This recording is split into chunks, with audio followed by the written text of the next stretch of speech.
Kaya ka lang naman nasa flip-top hanggang ngayon kasi pangit ka. Huwag mong hayaang alisin nila yan sa'yo. Pangit ka, Zaito. Yakapin mo. Balita ko, artista ka na. Gumanap ka daw na extra sa Ninja Assassin. Sa wakas, nagkaroon ka din ng seryosong role at medyo tigasin. Yung mga kasama niyang artista, lahat bihis na bihis para bumagay sa eksena. Si Zaito lang yung walang effort, ang puta. Ang bilis naging ninja. Pinaghubad lang tapos inabutan ng espada. Yan ang Black Ninja. Sobrang natural, walang arte. Ang lupit mo. Di ka na pinag-costume kasi maitim ka pa sa damit mo. Ninja what? Feeling pogi ka na daw. Celebrity dumiskarte pero wala namang magpadali. Porque gumanap kang ninja, akala mo ganap ka na rin na Hokage. Kaya pala, tigang na tigang. Kakantutin niya daw kahit ano man ang ihain. E di putang ina mo, itusok mo yung burat mo sa bagong hangong sinaing.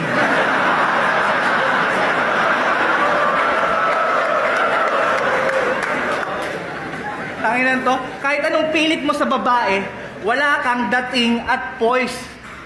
Maligo ka man ng maraming mayonnaise, hindi ka magiging lady's choice.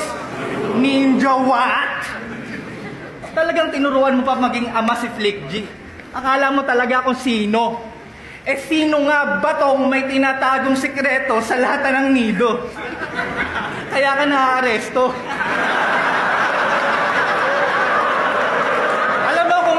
Seryoso. Alam mo kung ako sa'yo, gawin mong inspirasyon yung lata ng gatas. Gawin mong alkansya. Huwag mong sayangin ang pagkakataon. Alayan mo ng simpatsya. Alam kong mahirap ang mag-ipon, pero maglagay ka hanggat kasya.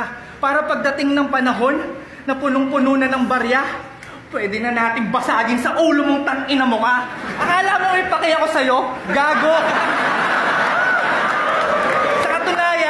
Kung meron akong isang bala ng barel para lamang kalabitin, tapos nakaupo si Zaito at si Badang, tapos ako yung tatanungin kung sinong dapat sagipin.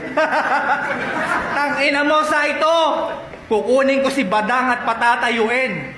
Dahan-dahan kong paglalakarin. Palapit sa'yo at pakakandungin para sabay ko kayong barilin, tangina nyo. Ganyan ang buhay, malagim. Alam kong masyado nang madilim yung mga nangyayari sa'yo. Kaya nga hindi mo mahanap yung nanay mo kasi mas maitim siya sa'yo. Pero biro lang. Set up ko talaga yon para sa isang sorpresa. Meron ako sa'yong sasabihin na maganda. Natagpuan ko na yung nanay mo. Nandun sa Wakanda. Di ba doon ka nagmana? High quality na uling kahit darang na darang. Pag 2 beses nag-snap si Thanos, malamang abo na kaming lahat, ikaw baga pa lang. Tangina ka! Para kang si Serge! Iba ka! Talagang nag-iisa ka. Walang gustong gumaya, hindi naman sa panghuhusga. Malamang di ka makapasok sa arko ni Noah kasi wala kang kaparis na hayop ka. Pero bukod doon, wala naman lang special sa'yo eh. Yung rhymes mo, kaya namin. Yung jokes mo, kaya namin. Yung mga ginagawa mo, masasabing talent ba? Eh, kaya ka lang naman nasa flip-top hanggang ngayon kasi pangit ka. Seryoso.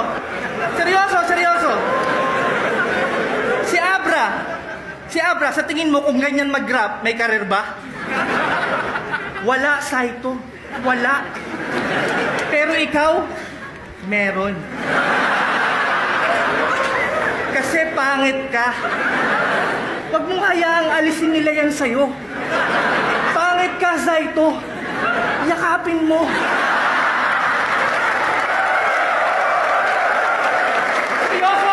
Seryoso ako.